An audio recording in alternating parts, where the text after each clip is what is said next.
a talking point that I'm seeing bubbling under, and I don't know how I feel about it. Let's get into it.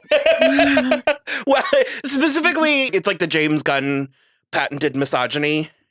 Some people don't like the way that some of the female characters are treated, and I was like, in this movie? Yeah. And I feel I understand what we haven't talked about it, so I haven't really, it's just things I'm seeing on the periphery. But it's also the kind of thing where it's like, I don't know that I feel that way, and I would want to see it again before I had a hard opinion. Yeah, so, I don't think I feel that way at all. Yeah. Specifically, the way Jimmy Olsen treats Eve Tessmacher. No, I'm not doing that. She got the sense that she was crazy, buddy. I got the sense that she was nuts. Yeah. And so, I mean, he's a little bit of a fuckboy, but I was like, she's willingly Lex Luthor's girlfriend, hero or not. So yeah, like, please. I was thinking they were going to say something about, like Isabella Marquette not getting enough screen time or something. But no, I'm not entertaining its misogyny to have Eve Tessmacher's character behave that way and for Jimmy Olsen's character to act that way towards her. I'm not entertaining that. Let's get into it. This is a spoiler show.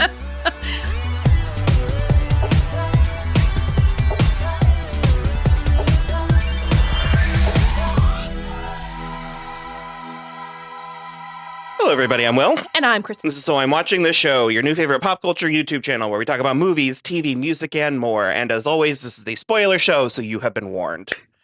On today's episode, we are going to have a freeform, organic, subjective conversation about James Gunn new movie. Oh, my boy. I know. Superman. Why would I ruin that take? It's Tyler Posey. I'm sorry. Great. It's fine. We're good. He looks amazing. That's a great picture. You should save that picture and send it to Will. Also, you did kind of ruin it because I was going to be like, no, all of the things I have to say are objective. Oh, well, I mean, it's opinion based. No. Oh, no. Okay. I'm just right.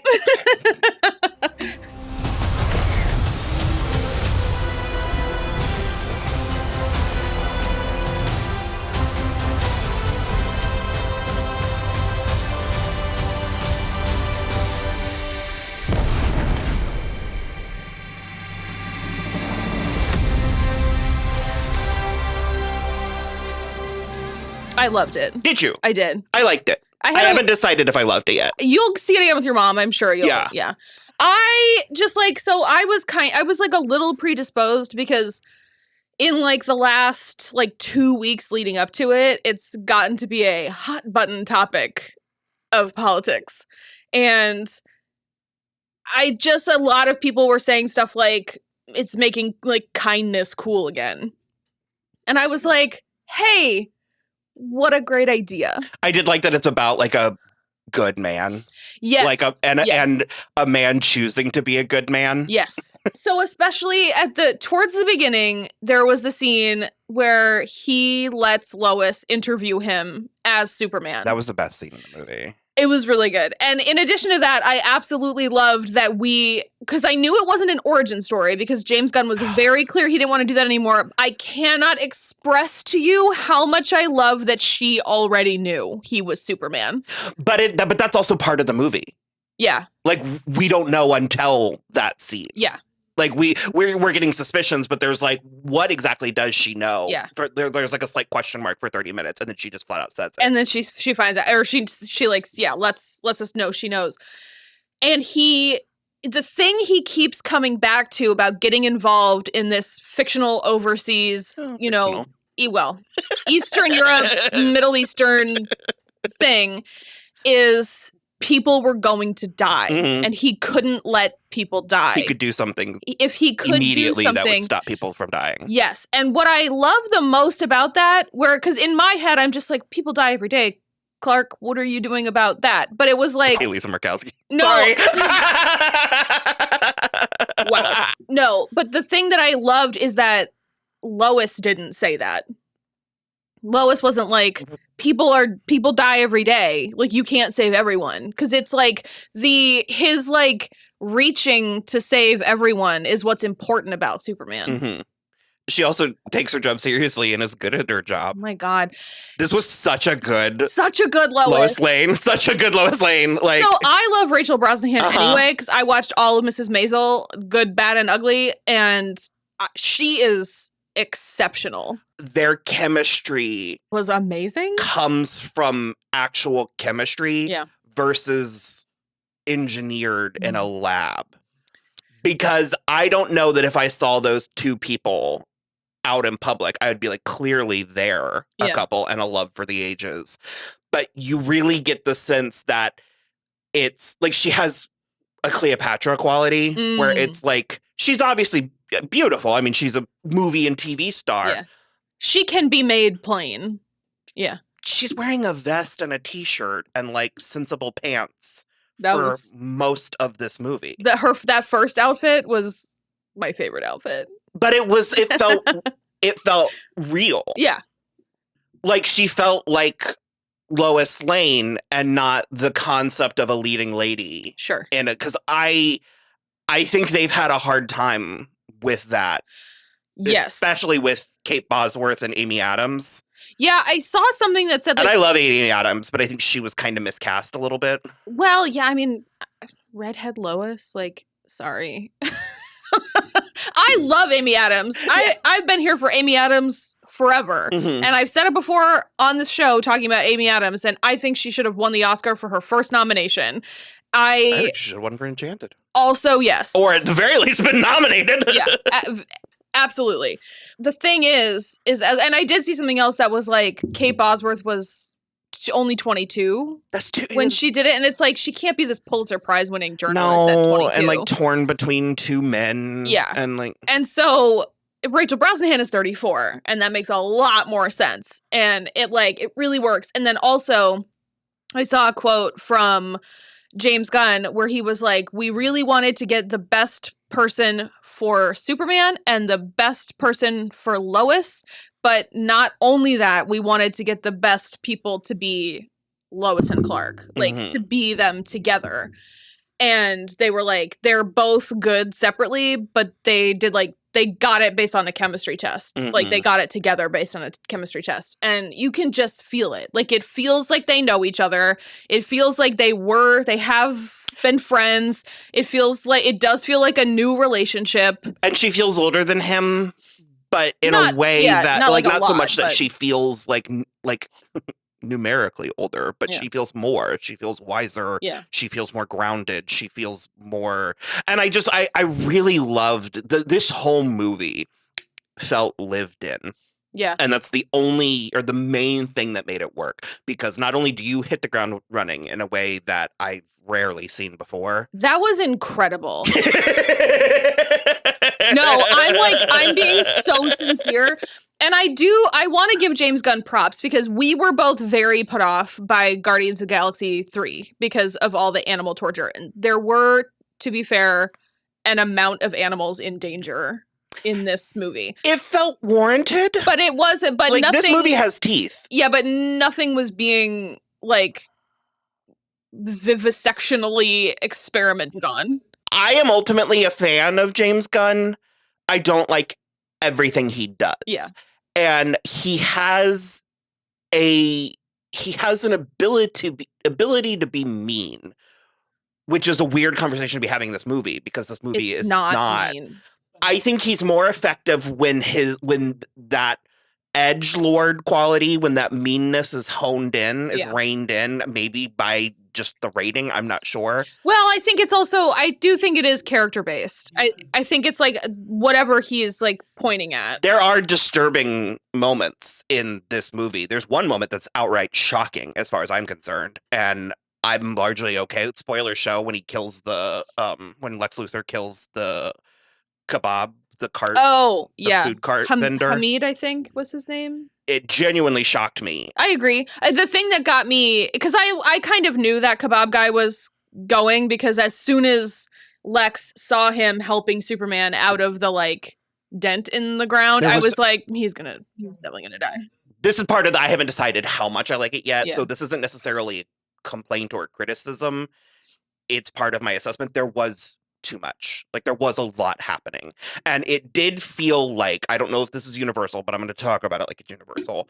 It feels like when you would catch an episode of a Saturday morning live action fantasy, like Xena or Beastmaster or Baywatch or whatever, and you'd be like, yeah, this is rad. What is this? Like, I want more. And then you have to wait till next week to get more. And then you have to watch all through the summer to catch the episodes that you missed because you were in the middle of the season, you know, and you just sort of had to put a show together based on what you thought was happening. Yeah. And it really, in a lot of ways, felt like that because, like, we drop into the middle of multiple stories and there are characters everywhere.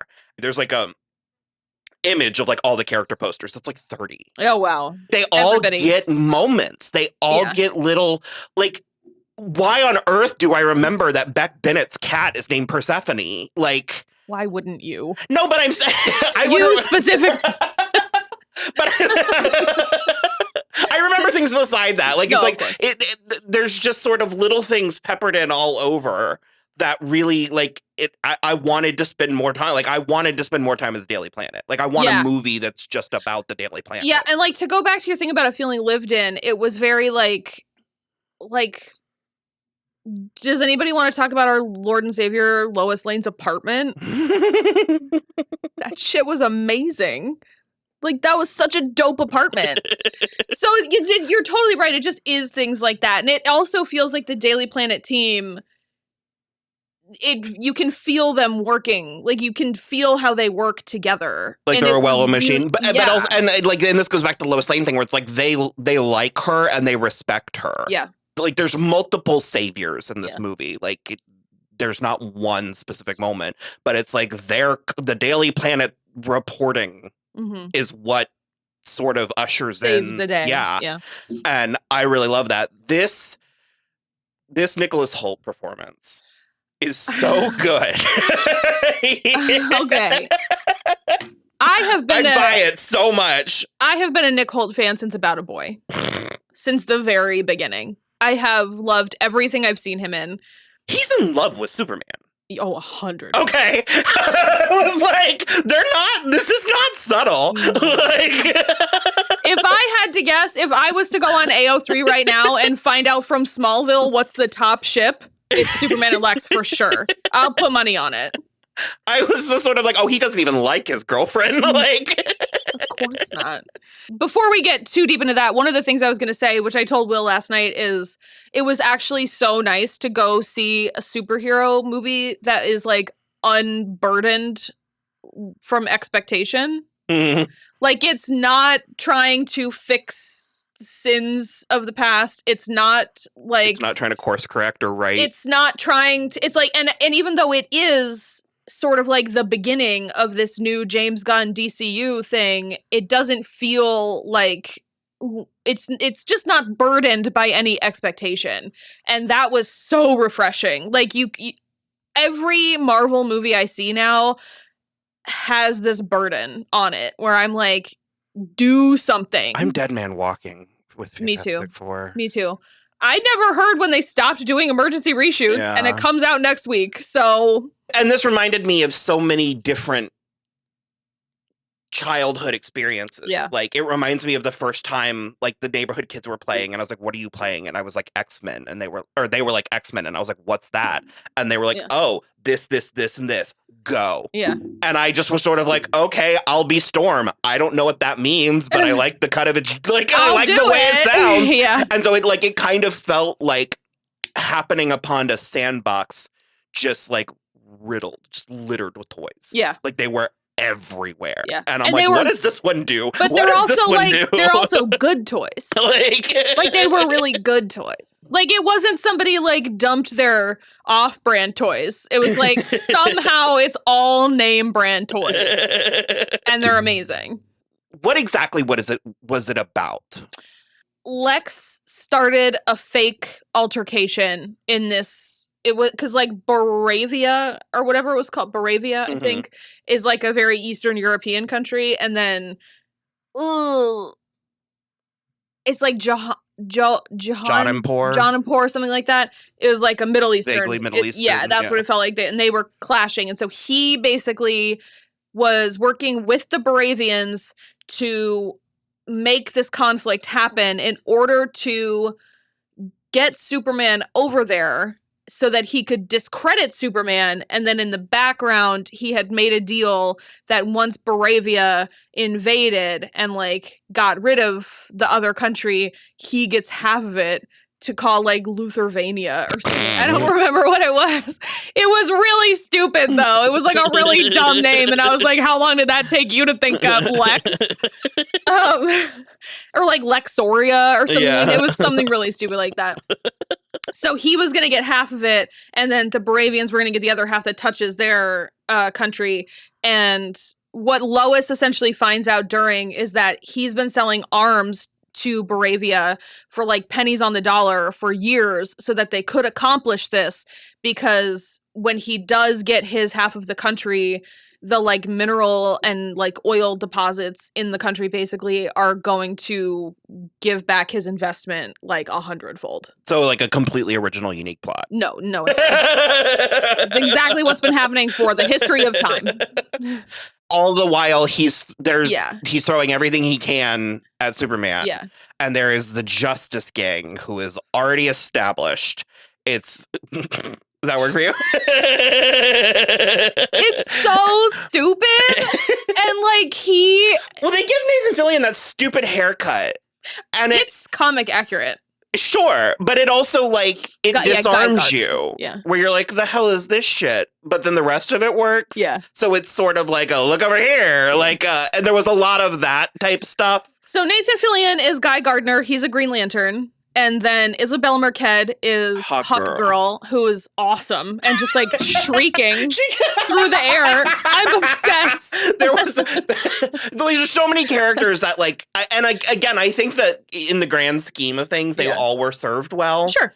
But it's like, there's so many places where I'm like, well, more of that. That. I think Will is right. She's going to be in season 2 of Peacemaker. I had heard something. Yeah. And I truly, truly hope that this is the start of something. Yeah. Because I want more of these people. Oh, I want more of these characters. I want more of these actors. I might watch Peacemaker. It's okay. It's not kind. Uh-huh. It's pretty hateful, but it's funny. Yeah. Like John Cena is so funny. I mean, I saw Suicide Squad. Sure, yeah. I didn't like it all that much. It was okay. It's fine. It's better than the first one. Yes. I'm not even pretending that I'm making, but it's like I kind of like that. That's sort of that's a little bit my issue. Is I like the sensibilities of I like Zack Snyder. He's a mixed bag for me. I love how he orchestrates a tableau. But oftentimes he orchestrates a tableau at the expense of cohesive storytelling, any type of competent acting, and any type of competent writing. I liked that this one was brighter. Yeah. And oh god, there was like not a gray to be seen. I like the more like the lines and shapes of like the Zack Snyder like suit. I get well, so I do think I don't know that we'll keep this suit was very tactical and I didn't love it. It was fine. It suited. Sure. I don't think we'll keep the underoos if that's like part of the issue, because it's silly. It's very silly. And I don't hate that. But I also was sort of like, can't we skimp them up a little? Like, I don't know. Do we need to go to a Batman and Robin place with this? Get some nipples on there. We didn't actually get to the rest of it. So it's Nathan Fillion as Guy Gardner and Isabella Marquette as Hawk Girl, and then Eddie Gathegi as Mr. Terrific. He was fantastic. Terrific, one might even say. First of all, I've never even heard of Mr. Terrific. Second of all, he was an easy standout. I love this for him after how the X-Men treated Darwin. I love this for him. And also it's like you don't actually get how good he is until like about halfway through the movie when he starts working with Lois, because at the beginning you're like, oh, he just like flies around and he's got these Lois little things. And him together. And that it was scene, so good. And they had great chemistry too. It was really good. That scene that he and Lois had, that like action scene where she was like in the bubble. Oh yeah. And I'm so relieved she wasn't like a secret kung fu expert or something. Like, sure, yeah. Like she just was kind of like. That's the thing. Like I wouldn't mind her like knocking someone out, like punching someone, like sucker punching someone. But yeah, I don't need her fighting. Like, fighting. And that was fantastic. So Mr. Terrific was great. And he was great. And also, because you also don't realize until that point, he's like the smart one of the three of them. Like, he's the one doing all the brain work. But Guy Gardner thinks it's him. And they are the Justice League. They are, but they just keep calling them. Well, they haven't established it yet. We get to watch that happen. No, I know, which would be nice. Yeah. Like, let's just watch phase 1 of the MCU again. But I do like that it was established. I like that we were inheriting something. Oh, sure. Yeah. And one of my favorite scenes, because there's like a scene in Lois's apartment and then there's a scene in Clark's apartment. Yeah. And I love the scene in Clark's, because I said to you during the movie, it's like a Family Guy cutaway. Yeah. Where it's like they're having a really serious scene while the Justice Gang is like battling this eye jellyfish in the background. It's like a space eye floating in the sky jellyfish. It's so funny. It's beautiful too, because it's all pink and purple and blue. It's a very bisexual space jellyfish out there. And it's like shooting rays and stuff like all over. And you can see them fighting and it like exploding more stuff this way and that way. And at one point, Lois goes, "Were you out there with them? Like, is that where you just came from?" And he goes, "No, they've got that covered." I'm just like, he's just like moping or whatever. And it just keeps happening in the background. And partially it's making like a really beautiful backdrop for this lovely conversation. But then it's like every 30 seconds, you kind of are like, that's absurd that that's still happening. It was like carnage. It was. I love how plussed all of Metropolis was. Yeah. Like, they act like they're in danger when it is immediately required. Yeah. But there's so many scenes of that kind of chaos unfolding, and people like at their day jobs are sort of like looking out the window. Yeah. Like, let me know when it gets too close. Like, that I think was something really interesting, because again, it's like I did feel like there were stakes to the movie. Like, I was worried about people on multiple occasions. However, I did like that aspect of it, where it was very clear that the citizens of Metropolis have just learned to live with this. And they, like you said, they are cognizant of the danger when it is immediate, when there is a building falling on them. But other than that, but if that building's across the street, they've got a deadline to meet. They're like, someone's got to get this slide deck out. Like, so I liked that. I also, quite a lot. I complain a lot, but usually more so with like movie musicals and stuff, or like fantasy films. But it's like, I didn't love the camera work. There was a lot of changing lenses and like, there was too many. To me, it wide angle or fisheye. It was the twirliness of the camera work. That's really my only complaint. I liked the concept of the twirling. I thought it was too close and too fast. Yeah. And I was like, but it's funny that I started saying the exact opposite. But it's like, I did feel like, and especially with like the second or the first kaiju, I guess, the second altercation where it was kind of in the park where they were like poking its eyes and stuff.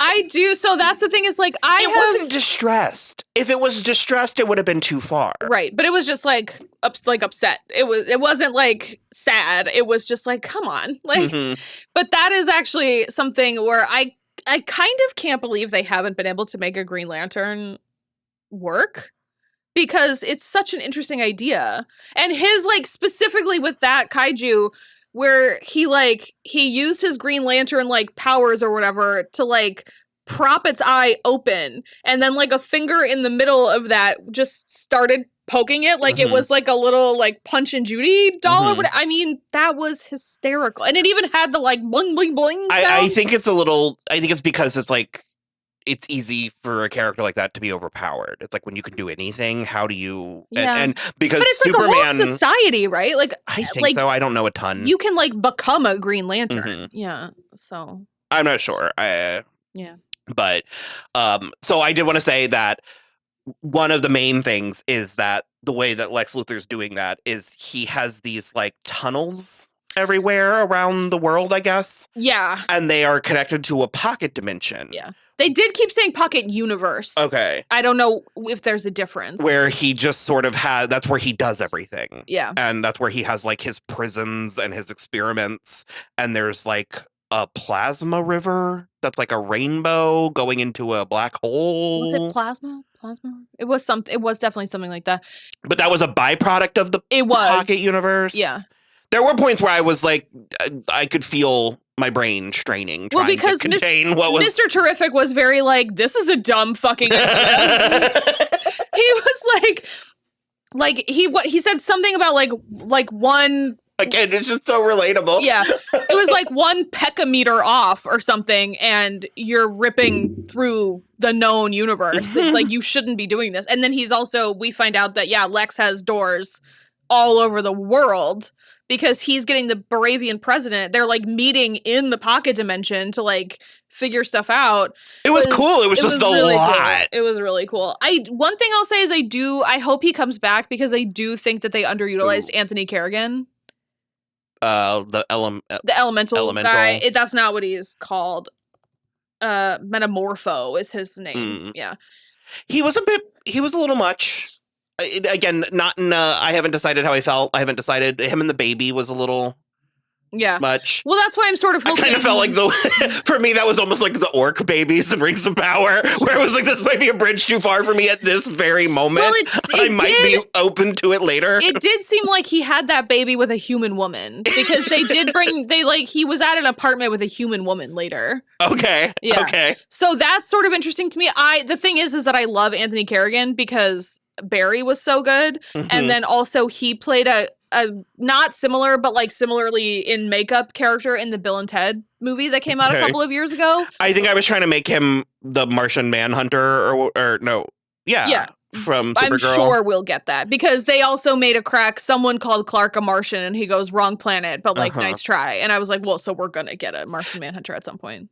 So also, while this is going on, Superman has help me Obi-Wan Kenobi, you're my only hope video of his parents. Yeah. His parents, Bradley Cooper and Lara. Well, it's Angela Seraphin. No, I know, but it's like she disappears into Alien Queen, and then she's standing next to Bradley Cooper. It just is Bradley Cooper with like a beard and a robe, and that's maybe probably my least favorite like casting job in the movie, specifically Bradley Cooper. Like, I know why he did it because they're buds. Historically, I love Bradley Cooper, and I still think I do, but I do feel like he's in a little bit of a, what am I doing? Yeah. Place with his, like, which direction am I going? Which one of these paths am I currently on? Like, as soon as it like panned up to his face, I was like, okay.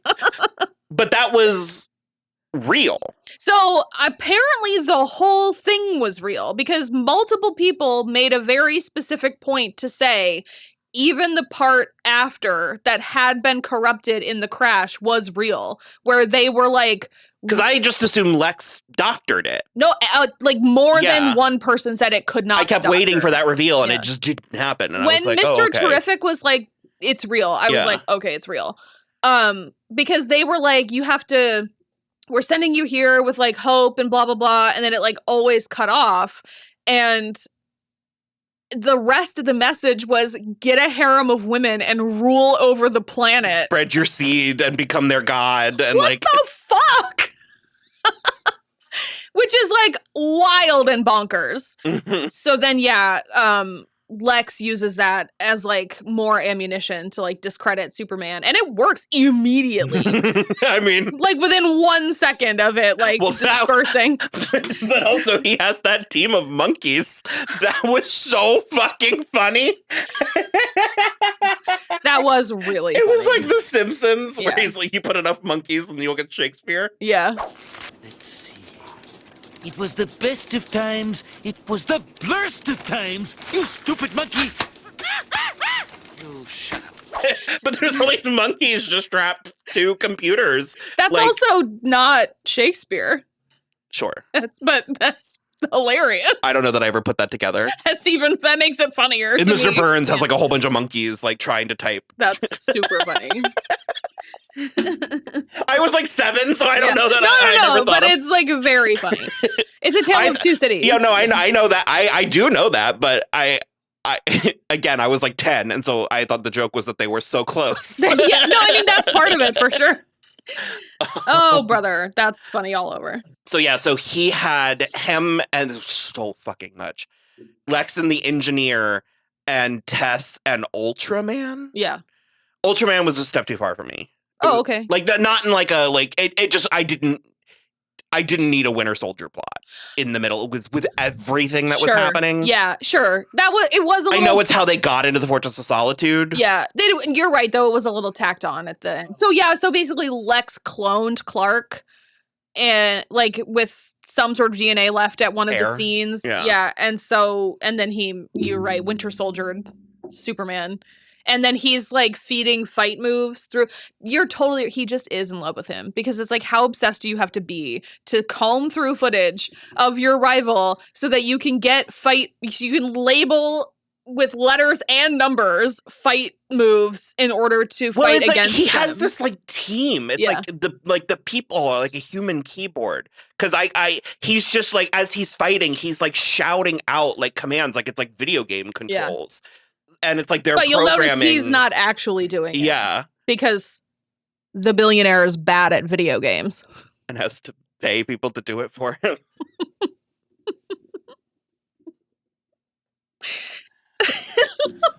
It's so stupid. It's so stupid. It's the stupidest thing I've ever seen. He also, Lex, has the balls to be bald. I mean, Nick Holt pulls it off. There was a moment where I was like, maybe I don't. I'm like, my head doesn't look like that. Also, not for nothing, if we want to breakneck into a different conversation, can we talk about Nick Holt's Crisis Blonde? Because it's so working. I always was fond of him. Yeah. I was never, like, ever since The Great, it, like, is in a get your motor running, like. Mm-hmm. Mm. And I feel like their chemistry is also off, like on screen and off screen, mm-hmm. where it's like you get the sense that, because I think they were auditioning, like I think they both auditioned for Superman. They did. He definitely did audition for Superman. And I think Nick Holt like passed David and was like, oh, I'm not getting this role. With and I think he just went ahead and leaned into all of those impulses and instincts. Which can also bring us to Skylar Gisondo as Jimmy Olsen. Because we, a couple of weeks ago, found this interview. I'm trying to remember what the footage was on to see if I could pull it. It had to be like the second to last episode of season 2 of Desperate Housewives coming soon. Yeah. So he got asked to audition, and he was like, oh, I guess they're going a different direction for Superman. He thought he was auditioning for Superman, and he was like, I don't know, James Gunn is weird. Like, maybe he's doing like a different thing. Totally.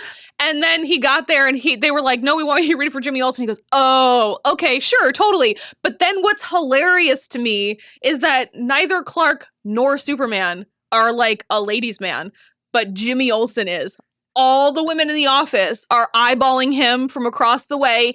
He's got Lex Luthor's girlfriend begging him to take her back because they used to date, apparently.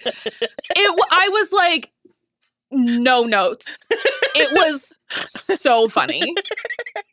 Because we've loved him since Santa Clarita Diet. And so it's like, he's so good. He's so good. He's so funny. His comedic timing and like he's one of those that's like I wouldn't really call him hot, but he's cute. He's so cute. And he's so freckly. Yeah. Yeah. And he just has this like fuckboy Jimmy Olsen quality. Because that's one of the things that I was seeing like people were criticizing. And I was like, I feel like for me it felt like a starting point. Sure.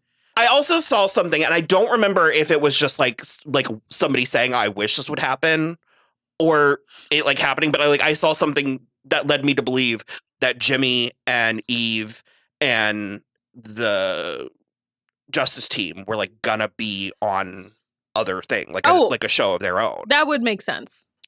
And I was sort of like, okay, if this is like a starting point for these characters, I think it's brilliant. And again, like I said, she's also easily one of the standouts. Okay.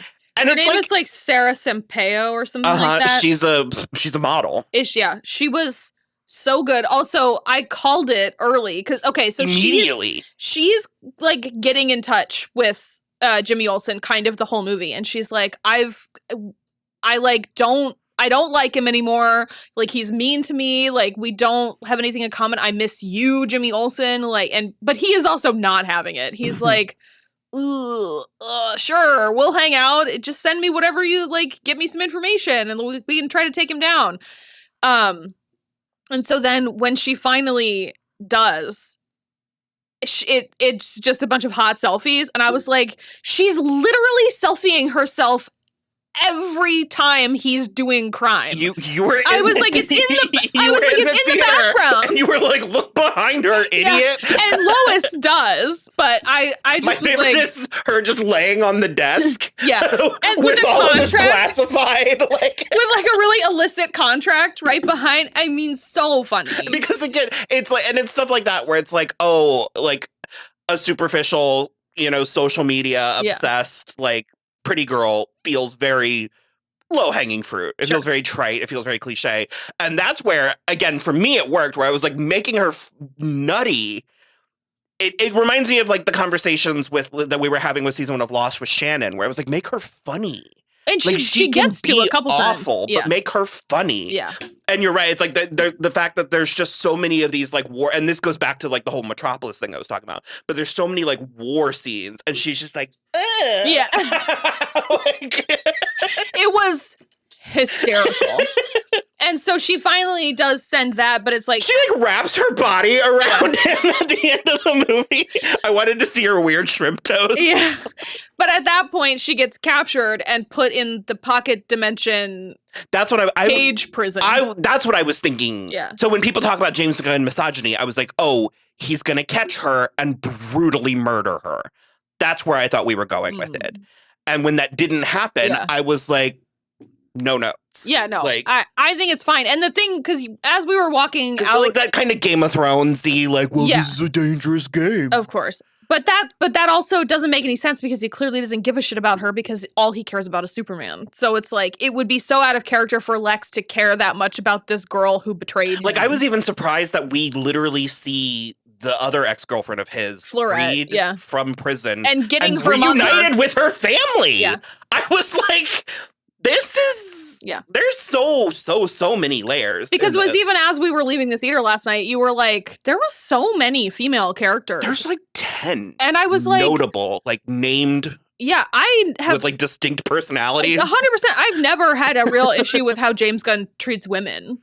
I mean, I think it's, like I said, I think he has a meanness, and I think he can have what can be perceived as a misogynistic quality or streak. I think it falls into the I don't know the terminology. That's one of the places that I'm struggling with, like in Tumblr, where people would be like, this is problematic, and it's like, because it's a problem. Yeah. Like, Lex Luthor's problematic, and it's like, he's like, the villain. Yeah, I'm like, and I don't think that stuff should be over-relied on or overused, and maybe that's a criticism. I think he's a little too quick to go to some of those wells, and or he goes too deeply into them. Sure. In a place where he holds back, like I was prepared for a scene of like torturing Krypto, and we get that, but it's not. It's like he's in a little orb with like plugs in his brain, and he's like chasing squirrels. Yeah, the worst part for me was when the engineer's nanobots got him in the face and he yelped, and I was like, oh, I hate that. I told this, but there was apparently a scene where she like punched him, Krypto, in the face, and it like lost the audience. Yeah. The audience was like, nope. First of all, he's a bad dog. Well, hold on. We'll get to Krypto in a second. But no, I think that's what I'm trying to say, where it's like, I think sometimes you could criticize James of having the balance off, or maybe being too quick to rely on one of those tropes or cliches or whatever. But I have yet to get the feeling from him that he is a misogynist, or that his character. And I was listening to a video, and she kept using the phrase morality mirroring, where it's like your media doesn't necessarily have to mirror your morality. Sure. Like, you can watch, like, there can be plots or characters or things in movies that challenge. Yeah, I think there should be moral worldview. Well, it's sort of like, okay, someone who is like arguably one of the best directors that ever lived, even though I don't always care for his stuff, but like I don't think Martin Scorsese is a murderous mob boss, but that's all he makes movies about. But by all accounts, he's one of the nicest men to ever live. Just because you're putting something like that out there, same with like John Carpenter and Wes Craven, by all accounts, lovely men. Nobody has better things to say about anybody. But yeah. But like they're making horrific, hellish stuff. Well, and also porn in the 70s. And I fall back on the whole, like, it's okay to have a character who's the wife by the phone when she's not the only woman in the movie. 100%. Like when she's not being saddled with representing femininity entirely.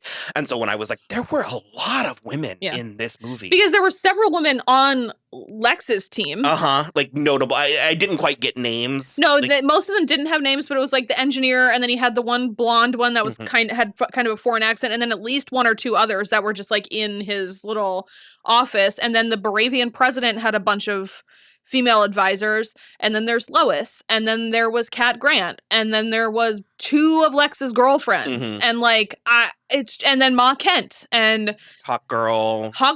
It was like a lot of women, a lot of different women, and everybody got as much as they could get, which I thought was great. And again, it's like, I don't need Lois Lane to be this like knockdown, drag out, physical fighting superhero when we have Hawk Girl who can do that. Sure. And that's more so what I was getting at. And it's like, because again, it's like if the two women in this movie were Lois and Eve, I might be like, we could have like shaped that fleshed that out just a little bit more than we did. But Krypto. The thing, okay, what I was going to say is, like, he is a bad dog, but he's so cutely designed that, like, having the engineer punch him straight in the face, like, I already didn't like her. If she punched him with her fist in the face, I would be like, can't wait for you to die. I just thought it was so funny because we were in Red Robin before the movie, and we could hear these people who had, like, clearly just come from the movie. Yeah. And the first thing they said was, they're like, Krypto's a bad dog. And it came across like it was an observation. Yeah. And well, because I didn't totally hear, so I thought that because it was like two sons and a mom, and I was thinking that one of them was a comic book fan and was like, it is known that Krypto is a bad dog, like in canon. But now it feels like that's something he did for the movie because he based that dog off of his dog. But it just was so funny because like we like tried to stop listening because we didn't want to overhear, and then we got to the movie and we're like, oh no, it's just like canonical that he's a bad dog. And my favorite is him jumping on everybody's chest. Especially Superman at the beginning when he's like so injured.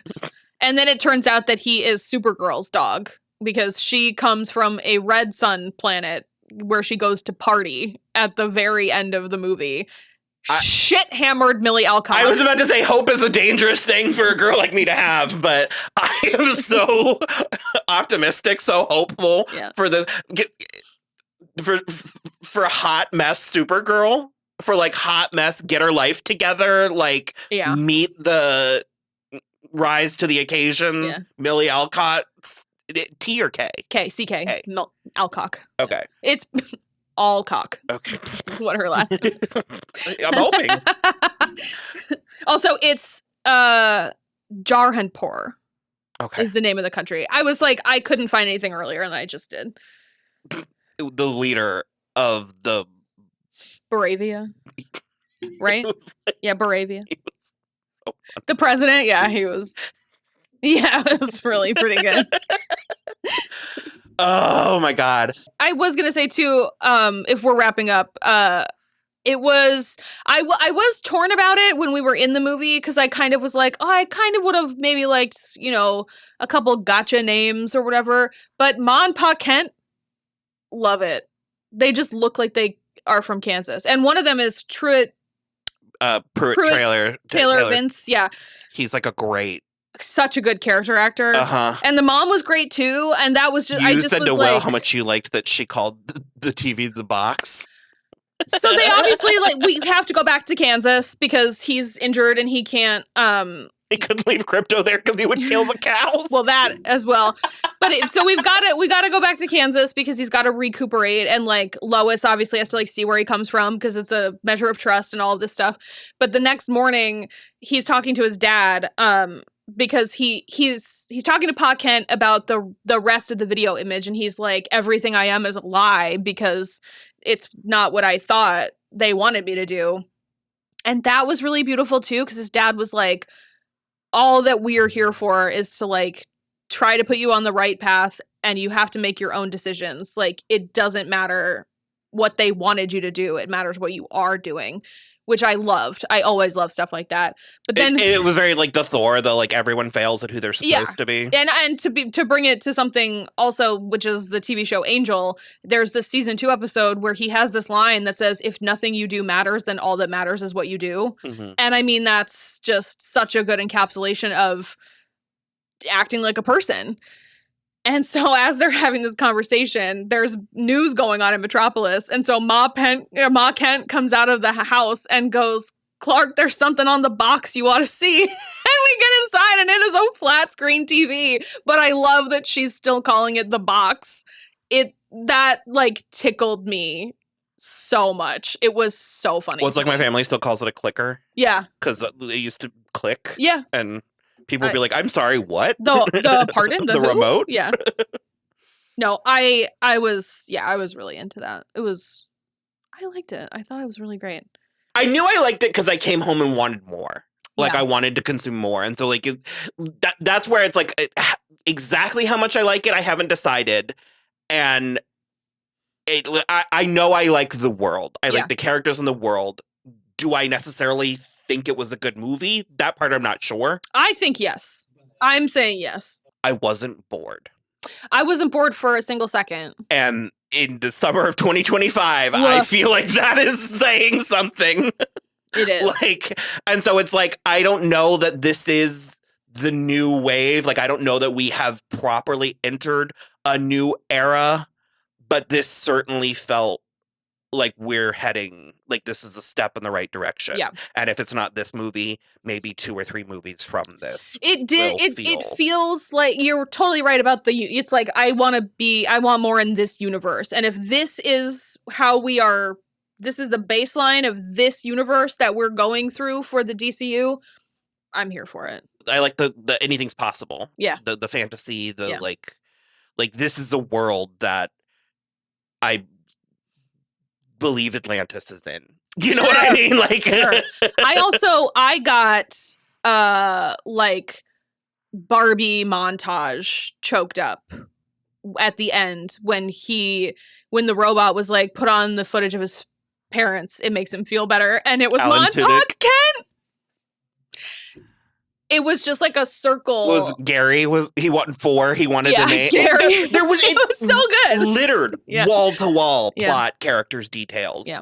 And the fact that I'm like overwhelmed from a place of excitement and not fondness, exhaustion. Yeah. Is kind of staggering. That's I guess what I'm sort of like, wow. So we'll see how this goes. Also, this is something that's just more like when I found out from like what Jamie Lee Curtis's name was in Everything Everywhere All at Once. Michael Ian Black's name was Clevis Thornwaite, and I did not catch that the whole runtime. But I was looking at the cast list, and that's his name. That's as good a place as any to sign off. I 2 thumbs up for me. Probably 1 up, 1 sideways for Will. Like I said, I just haven't decided. I need more time with it. Yeah. We'll see it again. It's like, I don't know if it's like a 7, 8, 9, 10, like it's like, it's on the top, but yeah, so. I recommend it. I definitely think go. For me, it was just nice. It was just nice. I liked it. So, yeah. Okay. We are probably, hopefully we're back with Fantastic Four. If we're not, we didn't like it. Yeah. We have started just kind of not really, like we'll do a live or something, but we just don't feel like fighting with people on the internet about things that aren't worth. I just don't want to sit here and, shit talk for half an hour. And I want to shit talk out there for half an hour. Well, I'm like, my expectations are low. So maybe there's a chance that we'll be like, you know what, that was great. Yeah. Who knows? But we got that coming. We will be watching, probably, hopefully, Naked Gun reacting to that. Yeah, that's like 3 weeks only. Yeah, so we got some stuff this summer. We're doing Gilded Age. It's on the docket to be covering Wednesday this fall, and there's the usual Wicked 2, Wicked for Good, and Stranger Things 5, 6, all that. 5, The end. So yeah. Okay. Bye.